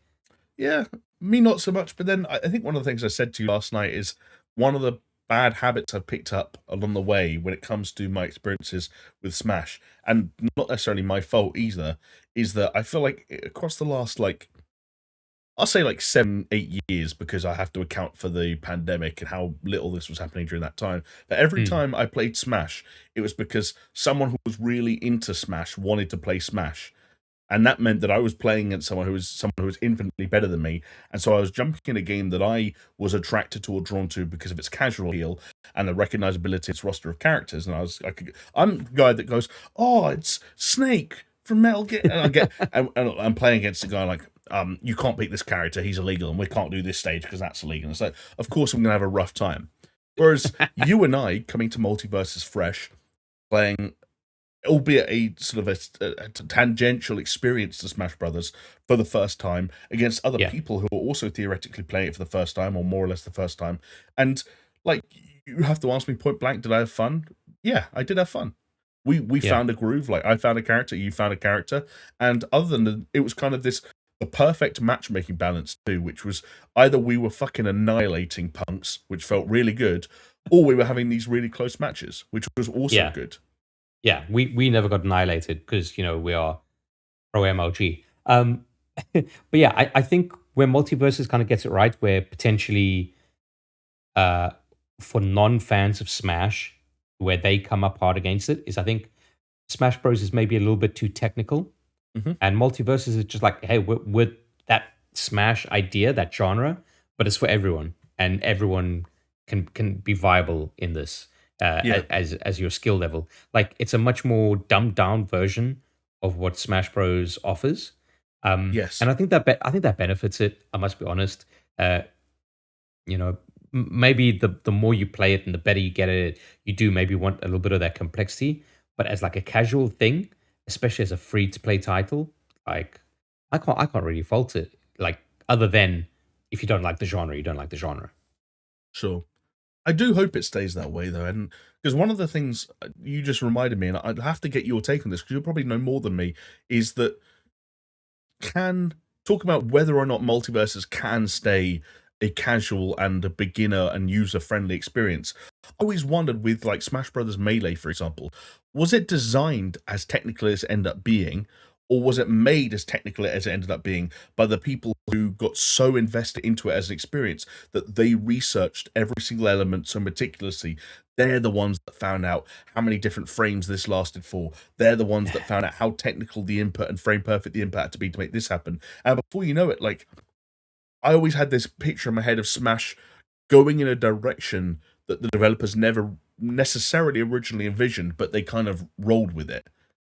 And I don't know if Yeah, that could happen to Multiverses too, which would be a negative potentially. maybe. I mean, it depends on how long if that were to happen, how long it would take. But Yes. yeah, it's a good question. I don't know if it's the chicken or the egg in the when it comes to Smash Bros. But it is that it's what you said. It's like, hey, there's invincibility frames here, and it shine dashes or whatever they fucking call them. Like, there's some crazy shit going on there. Whereas Multiverse is like, nope, like an 8-year old can play this, as can a 38-year-old. You know, um, but yeah, no, I enjoyed it, and I think its appeal and its longevity is going to come from its roster, much like Smash, but that's kind of where it starts and ends, I think. And the core gameplay loop is going to be the same, the same, the same. Don't get me wrong, they do have some characters that are like deemed as like expert level in terms of their skill set and understanding how to use it and utilize it in the best way. Um, like the character that I resonated with was, funny enough, LeBron James. Um, so I was playing as LeBron, and I really got into the groove with him. But I can see how maybe for younger people it might not be the best character for them to play. So there is something for varying skill levels, but I Yeah. still think that skill ceiling is way lower. It felt like it. Yeah, it did feel like Yeah. it.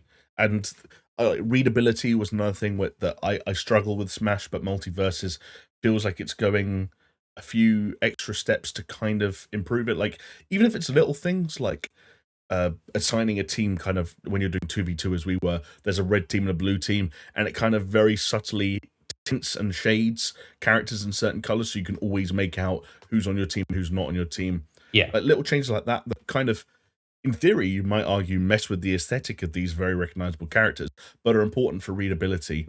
Um, but equally, there were also some very Smash-esque times of like, I'm gonna get involved in a ruckus, and like 5 seconds later, my character's gonna fly out, and I'm gonna look at my damage and not be sure whether I'm the one that was beating someone up or getting beaten up. Yeah. And I'm like, There oh, was I took 100 damage there. I thought I was destroying them. there was one or two times where I was like trying to wail on someone, but and then I realized like, oh, I was looking at your character, not my character. I was like on the other side of the screen, just jumping around, like because I was obviously like doing my inputs, whatever it was, and I was just jumping around on screen, like on the other side with no one around me. It's like, well, that's Yeah. embarrassing. Yes, exactly. And those are the issues that, well, I say issues, those are maybe they're just inherent to the experience, right? Because, Yeah, it's this the pitfalls of the genre, I yeah, guess. yeah. But no, I enjoyed it, and obviously, so still in beta. They haven't released their shop yet. Obviously, you can go in, you can buy particular cosmetics, but like as their actual storefront, it's not open. Yes. So, at the moment, there's not a lot of kind of in your face transaction stuff for a free to play title. I'd imagine that would come, Yeah. but and I know there have been some articles saying like, hey, if you want to unlock everything, it's going to cost you like, what did they say, like It's like two two to hundred three. and something. Exactly. dollars. Yeah. It's like, yes, that is a lot, I guess, per se, but when you're talking about like battle passes and you're talking about ways to earn, and even if it's a trickle of a particular currency, in-game currency, like I don't know, Yeah. it depends on how much they ram it, because we got to remember that like Multiversus is not necessarily aimed for people like you and me. It is aimed at a younger audience, and those younger people can be a little bit more susceptible to you know unscrupulous tactics. Yeah. You're not wrong. Yeah. It's. I think it's one of those ones where I'm probably going to, reserve a final judgment until I know a little bit more about what that game is going to be like when it's considered out, and Yeah. how they handle the costing and how reasonable certain unlocks are and what can be attained for free. And that's always a weird back and forth when it comes to what extent are you owed free shit when you're playing a game that's already free. Yeah. Like one of the things that I'm not going to call it a bummer. It's just it is what it is. Is that I played a character who at the moment, I think actually most characters are in this spot. He only has one alternate skin, and that skin is the final level of the battle pass. Now, in my case, it was the final level of the free version of the battle pass, so that's something I know I can grind towards. Yeah. But it could just as easily be on the other side. And considering there is this element of leveling up individual characters and maybe becoming more familiar with certain characters than others and having favorites more so than you might do with say like Smash, because you're leveling up characters, you're unlocking perks, you're almost having like loadouts or builds for certain characters that you've used more. um like, will it be rough if like season 7 rolls around and you're like and you've only ever played the Iron Giant, and you're like and you look and like the Iron Giant got one new skin this year and it's £16 this season, Yeah. excuse me, it's 16, Or, like or even worse, like with games like this, where it's like, oh yeah, Iron Giant's been nerfed and he's not viable, and you totally. haven't put your time in anything else. Yeah, and like whether Dota for you or Warzone for me, we've all been there. And like Yeah. the reality is, like, if we care enough and if we feel the value is there, we'll put the money in because we're adults and we can do that. But it will be interesting to see how that stuff fleshes out. Yeah, yeah, definitely. But I'm happy with Multiverses, and I do wish them the best of luck, and I just hope they don't mess up a good thing, because Jamie, the Multiverses beta reached more concurrent Steam users than any other fighter on the platform, which Yeah, is kind of like crazy to think about. Like, and it's not just like brawler; it's just like a fight. Think of a fighting game. It is the most played concurrent on Steam. That's yeah. mad. Free to It, play goes a long way, but I think they've had uh, a smart marketing campaign, as like inobtrusive as it's been at the moment. But I think they were just smart about their moves in terms of Twitch and drops and this, that, the other. Like, totally. yeah, Yeah. I think they've done well. And also just like owning that spot of like, no one should be afraid of being a Smash clone, because at the Yeah, moment Smash clones, as in terms of outside of Nintendo platforms and especially in a free to play capacity, they don't exist in a mainstream way. And there are games out there that are successful brawlers in their own right, like Rival of Aether. There are games that have tried and just didn't really click, like that Nickelodeon one from a year or two ago. At the end of the day, that platform was still there to be snatched by someone, and a Multiverses do it, more power to them. yeah. Because And the like, thing is, like Warner Brothers, dude. Like we were playing Iron Giant versus Batman versus Superman yep, versus Arya Stark versus LeBron James. If you're not playing LeBron James, you're doing it wrong. yeah, Bugs Bunny, and you think about like the potential that they've got. Like I'm sure we'll get like Neo from the Matrix. That makes sense. you could go anywhere with it, right? Agent Smith, like yeah, like Well, man, there's so I'm much trying to to think do. of some of the rumored ones. Johnny Bravo was in there. Obviously Scooby Doo to go with Shaggy, I think was a Scorpion from Mortal Kombat was Yeah, mentioned. I even saw Ted Lasso mentioned at one point, and like, quality. I mean, that's the kind of thing. And like, it's like I kept saying to you when we were playing yesterday: personality, personality, personality. Go as far as you can within the reaches of Warner Brothers. Get as many characters as you can. Have as much fun as you can with their movesets, their animations, their emotes, the Yeah, stages, the music, the voice lines. Just squeeze every ounce of personality that you can out of it, and make it fun to see, like, Ted Lasso saying Ted Lasso quotes in a fucking brawler game, yeah. because Like it there's a embrace it. there's a thing there's a thing LeBron James does. his whole skill set revolves around like basketballs, and if you don't have the basketball and you do a move, he does the meme like foul. It's just like nice little touches like that. The one thing I'll say that Jamie, you and I didn't like were the stages. They were too simplistic, too cramped, too small, Yes. too annoying, Yeah. and too not a feature. When we say like, yeah, smash that personality, get it going, push it, push it, push it as much as you can. The level design is kind of like really lacking. Yeah, I think the Scooby Doo stage had two separate platforms or full floors, excuse me, that could drop away like a trapdoor, and you could fall down them theoretically. But otherwise, they were just backdrops that made loose reference to certain Yeah, IPs and franchises, which is a bummer. yeah.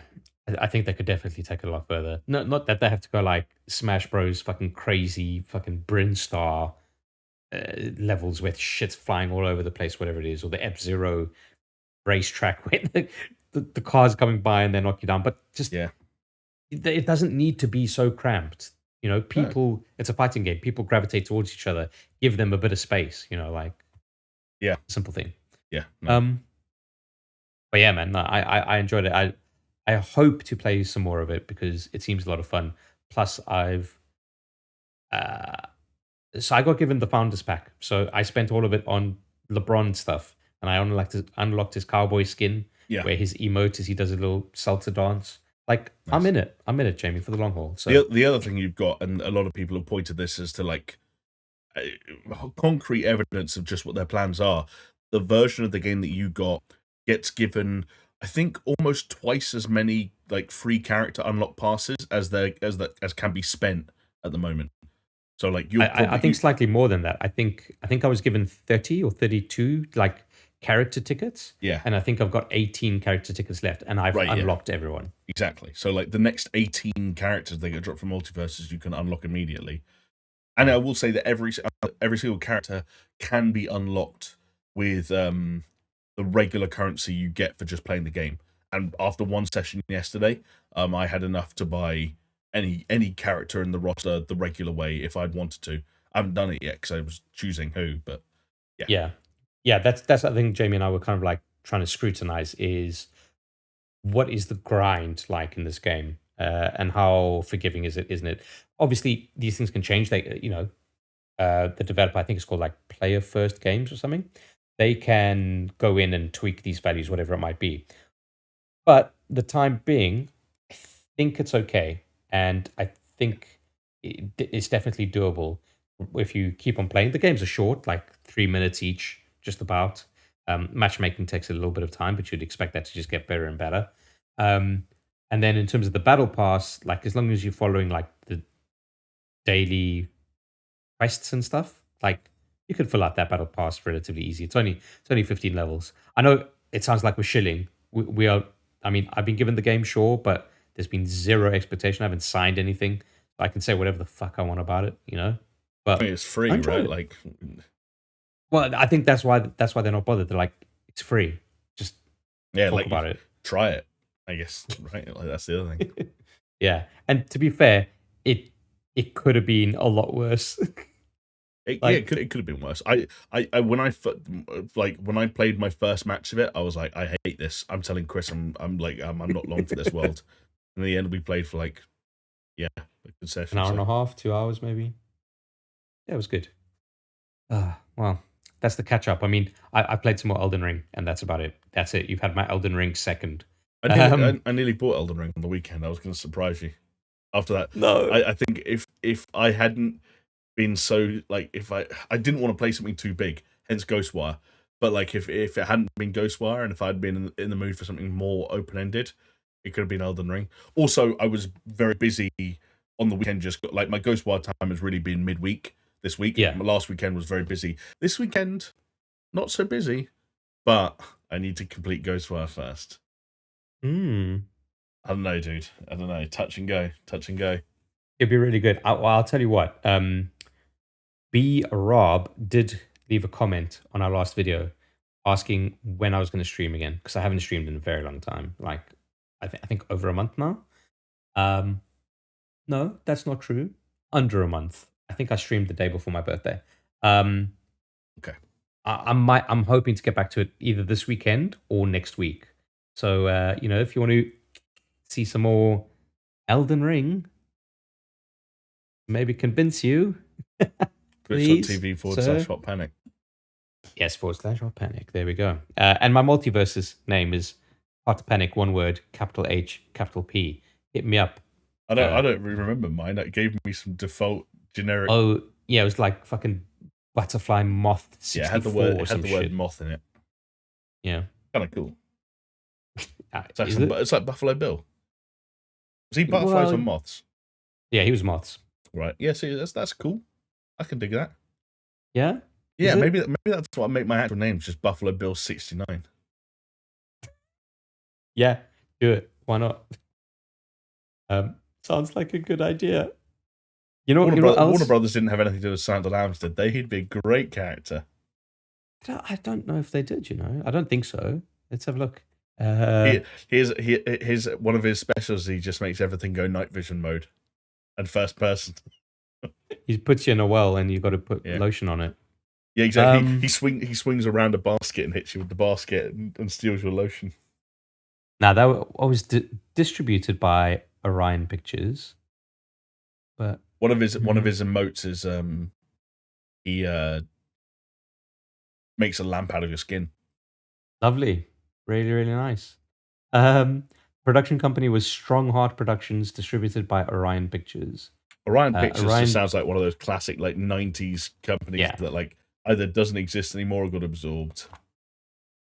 It is now something else. So it's owned by MGM. In its original operating period, the company produced and released films from 1978 until 1999. Yep.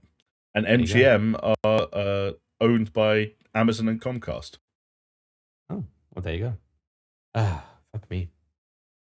So, Jamie, I had the perfect segue. You carried on talking. Now I don't have the perfect segue anymore. So it's almost like I should just delay the segue almost indefinitely at this point, right? I agree. Yeah, well, there we go. Speaking of things that have been delayed indefinitely, have you heard of Star Wars?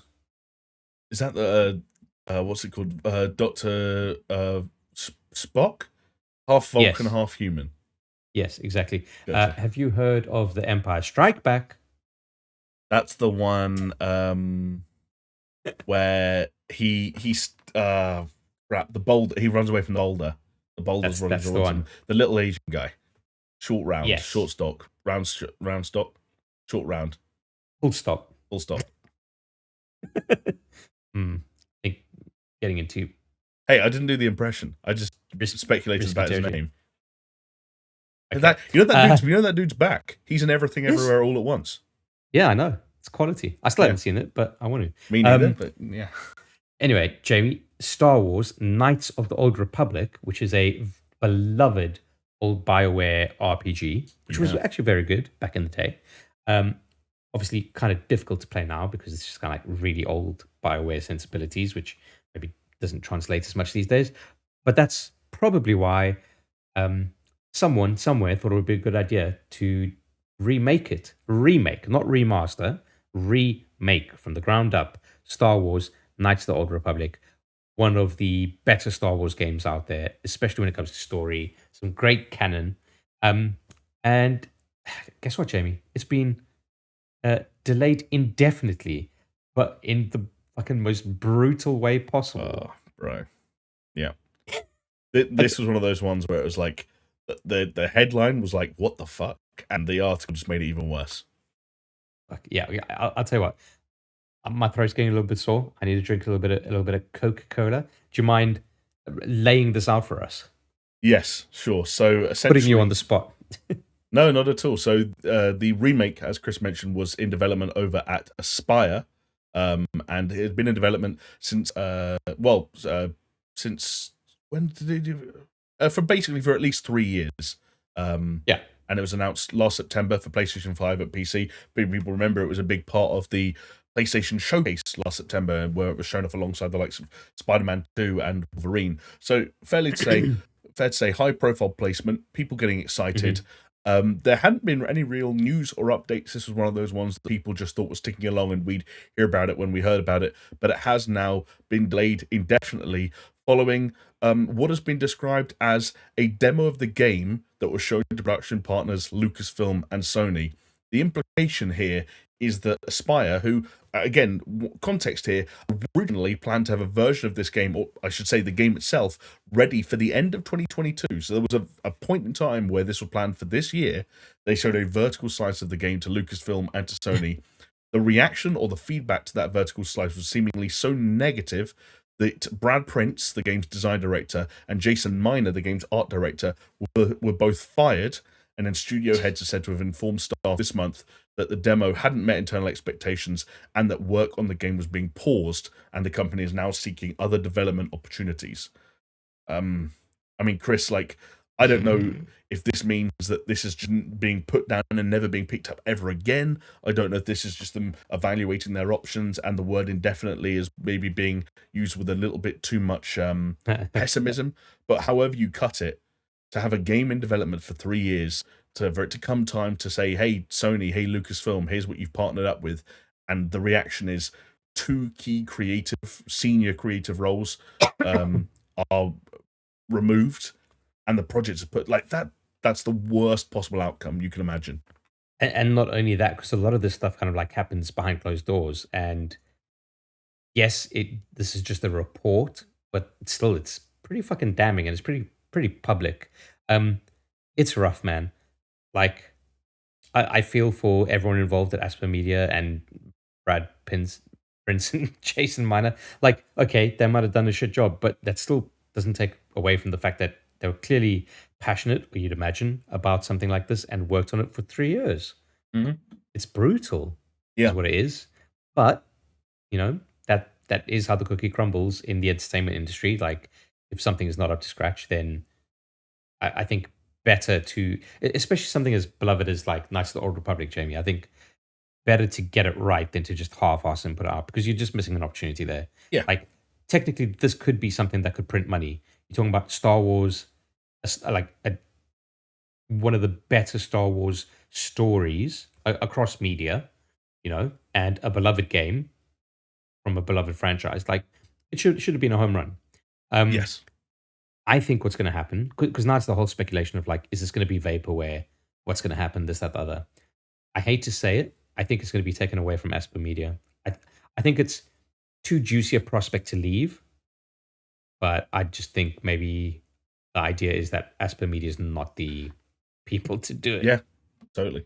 I mean, there's one source that is mentioned in the original report who suggested that too much time and money had been invested in the work done so far for this to be dropped entirely, and that now a more realistic release window would look like 2025. And Chris, to your point, we see that all the time, whether it's you have weird projects like Dead Island 2, which, again, for as long as it's been since we've seen that game, for as problematic a development as it's gone through, as many different hands it's gone through, it's one of those things that, like, for someone, somewhere, Dead Island 2 is money on the table, because that brand still has some appeal and some recognition, and because there's probably a halfway playable game just sat there somewhere, so why not, like, back it?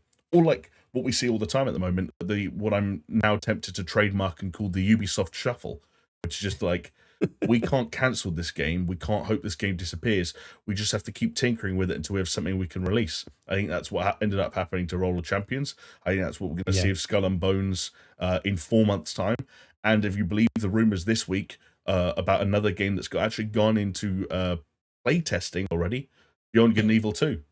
I think we'll see the light of day. Yeah, I think we'll see the light of day in the next year or two, but just be a drastically different experience, a more workable, releasable experience. Yeah, you can go to 3 planets.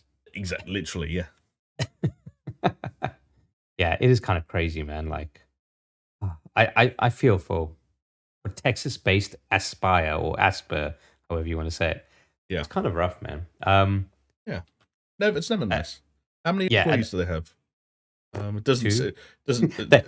They used to have 2 at the very least, and now they've got potentially 0. No, because they were the one that their whole reason for being was just porting Star Wars games, right? I believe they were the people behind the Knights of the Old Republic 2 release on Switch, was it?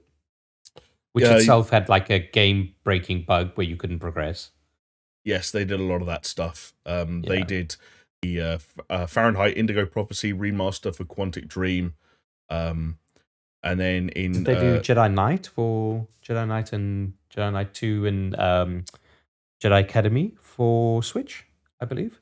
very possibly, because I'm just doing a cursory look here. I'm seeing things Yeah. like Knights of the Old Republic, Jade Empire, Knights of the Old Republic 2. Let me go on. Yeah, Jedi Knight 2, Jedi Outcast, Jedi Academy, Civ 6. Oh, wow. Yes, but one thing that again we hadn't mentioned here, so that over 190 games published, and Wow. have Jesus. 90 plus members of their team.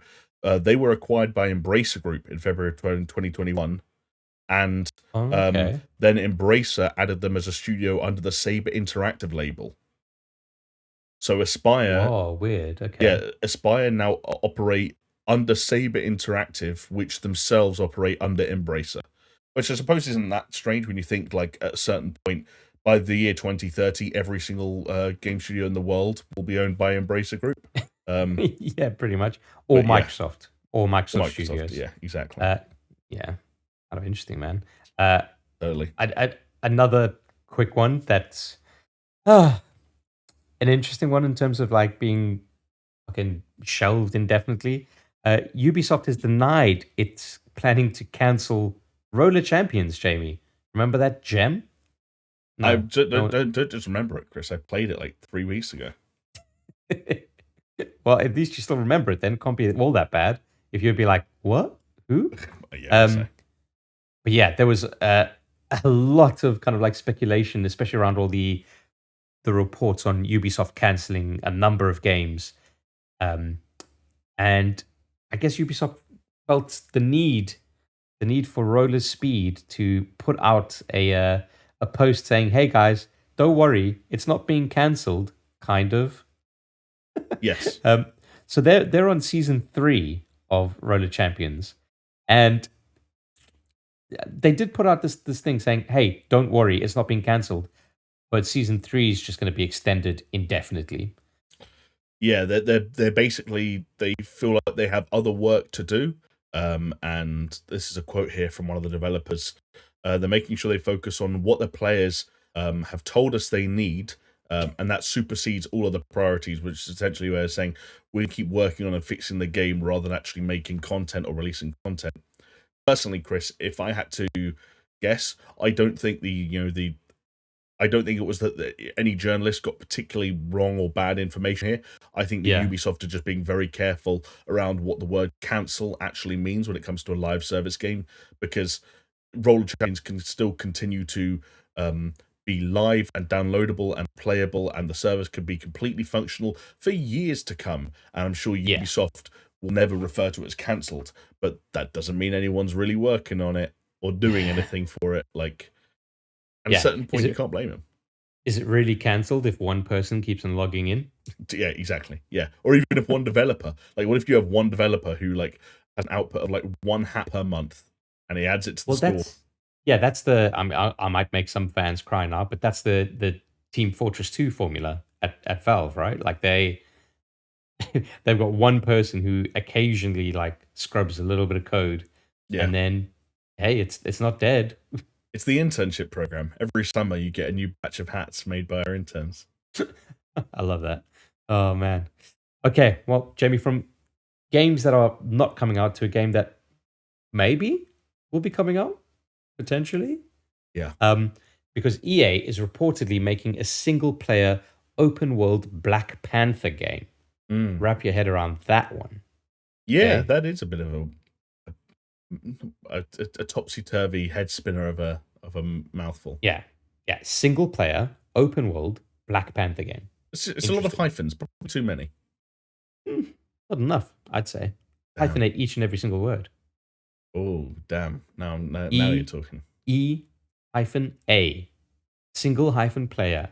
Open hyphen world. Black hyphen pan hyphen third. Oh, what's the third?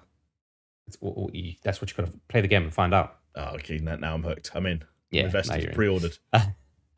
Yeah, according to Giant Bomb, the title is in early stages of development and is very likely being produced at a recently established EA studio headed by former Monolith Productions boss Kevin Stevens. Monolith being the studio behind the Shadow of Mordor, Shadow of War games. Yes, and from what I understand, Kevin Stevens, I'm not sure if he was the director, but a very key figure within that franchise. Yeah, Um, yeah. yeah, fair play. So the game is reportedly known as Project Rainier, which Jeff Grubb believes refers to Mount Rainier in Seattle, where EA's new studio is based, kind of like adding fuel to that particular fire. And yeah, it's going to be focusing. They're going to be this new studio is going to be focusing on developing an open world action adventure game. So, like, what does a single player open world Black Panther game look like, developed by EA? You're right. That's one of those things where there are so many words and so many variables in there that it's hard to pass. You know, I can't give you a super specific answer, and I can't give you too many answers around the Black Panther part of the question, in so much as how will Black Panther traverse an environment, or will this be set in Wakanda, and if so, what does that open world look like? Those are kind of slightly trickier questions. What I can answer is, what does an open world action adventure game published by EA look like? And Yeah, my simplification for this, and maybe people will disagree with where I'm coming from, but when I read this and when I hear about this plan, and I hear about why they're probably going this route, I think this is EA finally trying to have their Assassin's Creed. That's what I think. yeah, Um, but using an existing IP and of all which things, Black Panther, which fair enough, it was a very successful film, and Black Panther as a character, I think, is very beloved. Yeah, But I think you look at that. That's like an EA style move though, because with Black Panther again, you've got a recognizable IP releasing. Okay, it's not going to release alongside. Certainly not. You know, we got a movie coming out this year. I don't know when the next movie is going to be and what that's going to look like. But Black Panther certainly a far bigger and more recognizable character and franchise than it was 10 years ago. For EA, that is just one less of a risk that they're taking in yeah, developing what is essentially a new series and a new franchise for them. And I think also the other thing you've got to look at when you think about Kevin Stevens and what he did at Monolith Productions, he took an existing franchise in Lord of the Rings and was like, well, how can we make, say, these environments and these enemy types and these sets of characters and these mechanics and make them work within the confines of an open world action adventure game. And if you'd have asked me to imagine, watch the Lord of the Rings original trilogy and imagine what a third person open world Lord of the Rings game looks like, I wouldn't have imagined what those Middle Earth games ended up looking like. They were yeah, far more true. almost rural in design and like for want of a better way of putting it. But it kind of worked for them. And then there were other smart elements like, oh, what if we just take the melee system from Batman? And of course, there were a few unique elements like, what if we take the Nemesis system, A for Nemesis example? system, yeah, Yeah. which they're not going to have because that is trademarked by Warner Brothers. Although, Yes. with all that kind of like divvying up of Warner Brothers Entertainment games division, I don't know where that kind of sits anymore. To be Very honest, I don't confusing. either. But yeah, I think EA look at all of that and were like, and are like, you and I were talking a little bit before the podcast about how there was actually an interview that an EA VP did with GamesIndustry.biz last year, talking about that kind of gap in their portfolio for an open world action adventure game. And like, don't get me wrong, they've come close before. Like Oh yeah, games, Anthem, bro. exactly. Lots of games that BioWare have made, Anthem especially included, have kind of skirted around that topic. There was, of course, going to be a Star Wars one at one point in time that was cancelled, but there must be in this highly competitive third-party publisher environment, there must have always been people within EA who looked over at Ubisoft and especially looked over at Assassin's Creed and said, "Why don't we have that? Why don't we have Yeah, a third-person action adventure game set in an open world?" And if Black Panther is the thing they leverage to try and do that, I'm still very curious to see what that looks like. I'm all for it. yeah, yeah, definitely. I'll definitely give them benefit of the doubt on that one. Like, uh, I enjoyed Black Panther. I think they could do some really cool stuff. And it's funny, like even thinking of the Nemesis system, like it could totally work here Yeah, in this particular game. Not that they'd be able to, but yeah, and do, think do, you do you ever think that there's a situation where EA licenses the Nemesis system off of VA? Honestly, I don't know enough about like trademark and copyright and like kind of sort of like infringement stuff to know, like, could you license that stuff out? Is there a chance that they like take the risk that it's actually not enforceable and just do it anyway? Could they do what like video game developers have done plenty of times over the years and like, we're just going to tweak this until it's not Yeah. recognizable or it's It's our not the own? Nemesis system, it's the Dingus system. So Like, totally. But there will, you've got to imagine whether it's from a Kevin Stevens Monolith production standpoint or an EA standpoint, every developer must go into the process of making something like this and think to themselves, what is our super obvious thing that we can implement here that no one's ever done before? But that's every single creative thought anyone's ever had ever. What can I do that no one's ever done before? And then you yeah. cut to the point where you admit defeat and think everything's been done, and then next year something comes out that makes you realize that you were wrong. There's still things being done for the first time all the time in art. I mean, But we I don't know. spoke about it. We spoke about it earlier. We mentioned Red Dead Redemption 2. Horse testicles. Yeah, exactly. Like you'd have sat there. Some poor soul who worked on like, I don't know, like a Far Cry game must have been sat there thinking there must be something I can do to the design of these animals that like has never been done before. And they gave up hope. And then Red Dead Redemption 2 came up, and they're like, "Hey, horse testicles can shrink when it's cold." And then that's developer killed themselves. Yeah. And that's the sad story of Joe Blogs. And that's blood on your hands, dear listener or viewer. Yeah, and Rockstars Um, technically. well, The no, other thing, but they're changing, Jamie. They're changing. that's why they changed actually.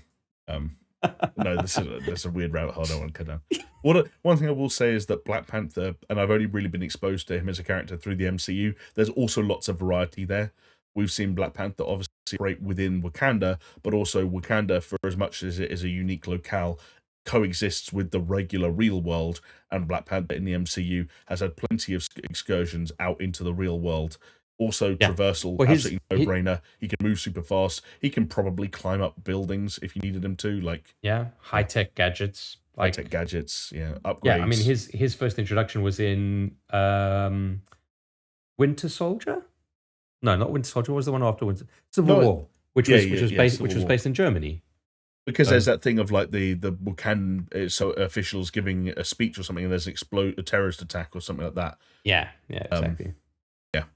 And you think about the prancing motion and chasing after cars and like Parkour, baby. Yeah, there's loads of shit you could do with that. So, again, another world exclusive, a world premiere. World premiere. I've got the insight, Jamie. EA were developing a open world, first person / third person Mirror's Edge game. Wow. Okay. And they play tested it, and it didn't kind of resonate. And they said, "You know what we need? We need Wakanda forever." And damn, that's where we are. That's where we are. You heard it here first. Yeah. I hope they managed to change out all the voice lines, because there'll be an awkward moment when someone turns around and starts referring to T'Challa as Faith. Like, no, they go, "Have faith, T'Challa." See, give a little wink to the camera. You know what I mean? And the only listeners and viewers of this podcast will know what they're talking about. So yeah, exactly. Remember that when this game comes out in 2027. Well, Jamie, the one thing that's not going to happen that far away is the next episode of the Super Show, which is going to happen next week, because this episode put a fork in it, as Alex Jones would say, because this baby's done. How exciting! What a lovely time I've had with you, Jamie. I hope you've enjoyed your wholesome, fulfilling time with your best friend, me. I've had a wonderful time. It's a shame my best friend couldn't make it, but you've been great, and I want to thank you for being. You scumbag! Yeah, but you're not my best friend. You know that. I know. I have a real. For anyone wondering, I have a real best friend. It's a very exclusive. I care about that position very, very dearly. Yeah, I am Jamie's friend, but he has a best friend ever, and you can only have one of those. So. I have a best friend ever, best friend of all time. Kind of like, you can pick and choose how you want to call it. Yeah. Chris is my very good friend. And with that, I'm going to go cry myself to sleep. Thank you, everyone, for watching. If you're watching on YouTube, Well, thank you for listening. If you're listening on a podcasting platform of your choice, we will see you next time. Bye. Goodbye.